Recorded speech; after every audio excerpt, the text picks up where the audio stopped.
The criteria for our success is the money. Taxes are high in this country. I promise you, you will be successful in your life. You have 50% more disposable income.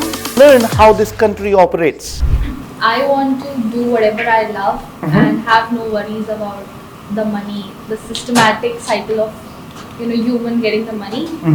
Just be fulfilled by what I'm loving and enough of money. So you want to have ample of the money. Am I right?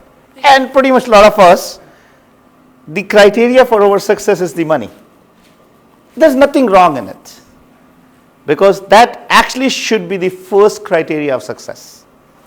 Until and unless you have not made enough money, please don't have anything else as the criteria of success. I see a lot of youngsters, they'll say, I want to help somebody. I said, first go and help yourself. Rather than helping somebody else, you better do help yourself, right? Yeah. I want to do a lot of charity. I said, okay. What about you do charity to yourself first, to your family first, right? So, guys, all those things are fantastic. But let's be practical. The first criteria of success should be money. But that should not be the ultimate criteria of success. Once you have decent money, then start changing your thought process. Start changing your vision onto it. Because that is going to take you to the next level. Yeah.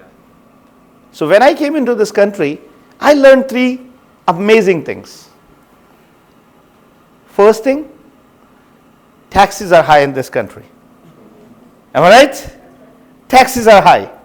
So who just came like less than a year? Anybody? You? What's your name? Grisha. Grisha. Wow, that's a very unique name. Grisha. What does that mean? That means something meaningful. Something meaningful. How meaningful is that? Great. Drisha, right? So Drisha, when did you come? In April 2023. April 2023. Are you renting? 7 months? Are you renting right now? You guys know each other? Yeah, she's my wife. Okay. I just want to make sure, man. I hope they know each other. Better you know. So, how much rent you are paying? 1600. 1600. What's your average income? Like, what's the average income of families in Canada? A new immigrant, year or 2 years into this country, what is their average income? $6,000? No, it's like around 25 to 3,000. Yeah, one person. So the family income is around $6,000. Am I right? So out of $6,000, you're paying $1,600 as a rent, which is 25% or more of your income. Right? Now, the second thing is, you are paying almost 20 to 30% of the taxes. And Trust me, I can afford a house today if government stops taking the taxes. I'm paying like 30%. No. That's a wrong thought process. Listen, government can stop charging you taxes. Trust me, people will stop coming to this country. You will not. You have no other reason to come to this country. This country is beautiful. This country has been well maintained. This country gives you a lot of facility just because they charge taxes. Make sense? Yeah. Guys, listen, if you want to be rich, if you want to make money, what you need to do, what kind of qualities you should have, what kind of talent you should have. Can anybody help me? What are the 3 qualities you need to become successful in your life? 3 qualities. Anybody? Consistency? Being hungry? Being disciplined. Being disciplined? Financial literacy. Huh? Financial literacy. Financial literacy? None of them is needed. None of them is needed. Anybody? Control over one's senses. Huh? Control. We are not doing meditation, okay? Hope? Hopeless. Anybody else? You just need 3 good qualities. Those 3 qualities are clarity, clarity, and clarity. If you are clear in what you are doing, I promise you, you will be successful in your life. Rest all what you said, if you have all of them and have no clarity, you will not lead anywhere. If you just simply have the clarity and have some of them, you will be successful. Make sense? Yes. Clarity, clarity, clarity. Right? Clarity in terms of goals you're talking about? Clarity in terms of your thought process, clarity in terms of your actions, clarity in terms of where you want to reach, clarity in terms of what's your goal in life, clarity in terms of what kind of efforts are going to get you the result. Simple thing. If you are clear, everything else follow. See, I'm convincing. Am I right? Yeah. So let's come back to you. 1,600 rent, 6,000 income. Sorry, we were running short of budget, okay? So 6,000 income, 1,600 rent. What else? Taxes? Huh? No. Food is not that expensive here. I'll come back to you. So you pay around 25% of the taxes as well. Am I right? So another 1,600 going in taxes. No, this is after taxes. 6,000 is after taxes? I'm just talking about a normal average family. Okay? I'm not talking about hi-fi IT people.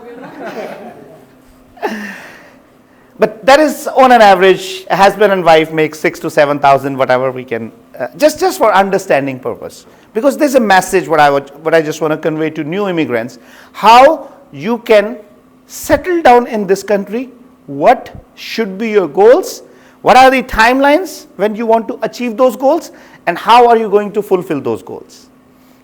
That will help you to become successful. All right? Now 13% HST on everything. If you are in Ontario, whatever you buy, you pay 13% HST. How can you save that money? How can you save $1,600 rent? 25% of your income, how can you save that? Is there any way? You have to live in the house, no other choice. Very simple. If you want to save that $1,600, think of buying something so that you don't have to pay the rent.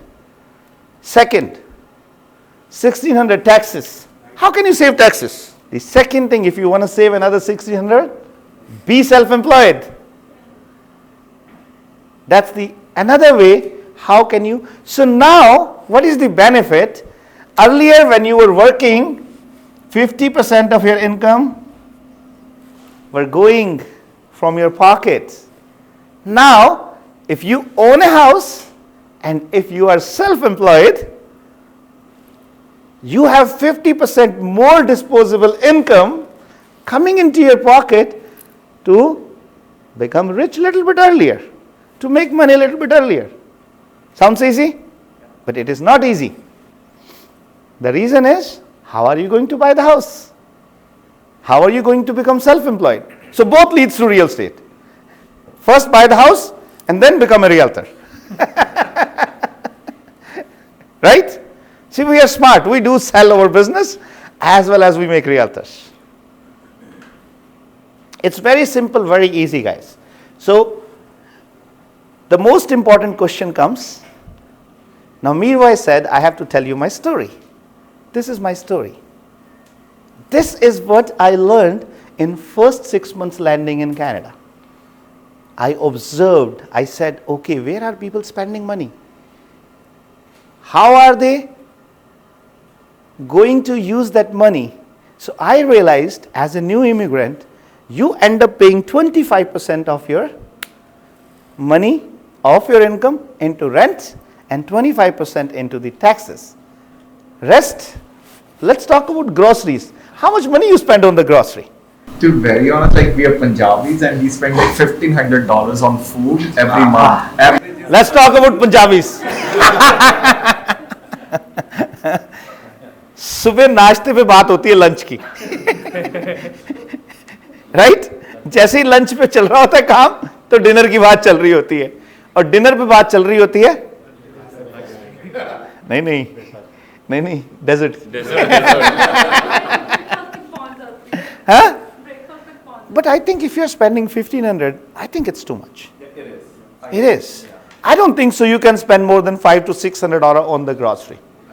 Yeah. Not on grocery, but we Like if an average family person tries to cook at home, one can have a grocery of around like 400-500. So Mirwais, can you please take the number? I think they go out for the dinners too much. I'm going to join them, man. Like, do you have kids? That's why you guys are just going for the dinner, like, dinner out. I used to go for a lot of dinner outings when I was as a new immigrant. I had a favorite place on Dixie and Derry. Huh? Gurdwara. I used to go a lot on the dinner outings. So, guys, this is the most important learning which you have to understand if you really want to take yourself to the next level. Learn the economy of this country, learn the social setup of this country, and learn how this country operates. So, fortunately, that transaction worked really well for me. So when I sold that house after 5 or 6 months, I bought that house for $299, sold it for around $335 or $340. I made $30,000 in that transaction, and I said, you know what? This is the field I should be in. And that is how I started getting my real estate license. 2010, so 2007 I got my license. First year I sold 50 houses. Wow. 50. Second year, I sold 90 houses. Business was good because I'm a people's person. I enjoy talking to people and communicating to them, sharing my learnings with them, understanding their problem, giving them solutions. And that really works well for me. And then I started building up the team. So I got a lot of problems from my brokerage because they did not want me to come up with those creative ideas and do something new, because nobody likes the change. And then I thought, you know what, I have to do something of my own. So in 2010, April, on 26th of April, 24th of April, on Shreya's birthday, we launched SaveMax in 2010. I had only 3-year experience in the real estate industry. It was much smaller basement than this from where we started our journey, and the journey has turned into a global brand today, where we have sold more than $18 billion real estate, 20,000 satisfied clients, 80 offices all across the country, 1,200 agents working in Canada, 250 people working in India, and now we started our operations in Dubai. So think about it, that journey, that first small step, which I took because of one of the biggest quality I have. What is that? Clarity.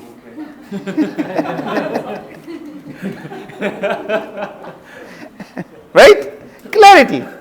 There was one more quality which I possess. Actually, I possess it right now. I lost it somewhere in the middle, but again, I worked hard to possess that quality again. What is that? Being ignorant. Being ignorant is another blessings, another bliss what you can have. The biggest problem in life, the biggest challenge is being intelligent. A lot of intelligent people, they keep working. They keep doing job for others. Right? So guys, be ignorant. And now, I am standing here in front of you, sharing my learnings, whatever I have learned, so that I can pass it down to you, and somebody can get benefited out of it. The biggest challenge what I found in real estate industry especially, and in Canada especially, first of all, nobody wants to teach you. Yeah, nobody. Nobody wants to guide you. Am I right? It's actually like you have to earn your own place. Yes, that is for sure. Even if somebody guides you, you still have to earn your own place. You can't walk their path, you have to make your own path. Right? Regardless, you can get the information. Now, did you ever think of it, why people don't want to guide you? Why they don't want to teach you what they learned? Yes. Because they're insecure, they think we might take their place. Creating competition. Maybe Yes, quite decent. Absolutely, yeah, quite decent. Anything else? They don't have time. Other people to be successful. They don't want other people to be successful? Yes, let's. They don't want competition. They don't want competition? Could be. But you know what's the biggest reason? Believe me, they don't know how to guide you. They're still struggling in their own. No. They got success. They got success, but they were not observant. They did not learn from it. They just got success. They just wanted to make money, and they are thinking making money is the success. A lot of them, they don't know what to teach you, what to guide you, how to teach you, how to guide you. And I would say 80% of them are like that. Yes. 80% of them are like that. They don't have a process set out. They don't have the thought process. Now, second thing I would go by, your answers. A lot of them, they are not confident on themselves. They don't want to teach others because they are afraid. Right? I am not afraid. I'm not afraid of your competition. So when I started building up my team, how I started building up my team? Every time I have a great client to whom I bought or sold the house, I liked them as a person, and I saw a potential in them. I used to push them to come into the real estate industry. And I was getting one statement most of the time, यार अगर इसको घर दिलवाया है, ये तो आपका client है, आप इसको रियल एस्टेट में ले आए, तो आपका बिजनेस कहां से आएगा? Am I right? Because that is the first question mark you're going to put on yourself. He is my client, he is my investor. If I'm bringing him in the industry, I might lose that business. And every time my answer was the same. It has been 15 years in the industry. My business has not gone down just because I'm bringing a client or a friend into the industry. It is always going up and up and up. But guess what? I still get the same question. I still get the same challenge from my team members. When I encourage them, guys, go and see in your circle, in your network, who you can bring in the industry. Why not? And I always keep encouraging youngsters to come and join real estate profession. Why? Two simple reasons for that. This is the best profession in the world. And working in the real estate industry in Canada is icing on the cake.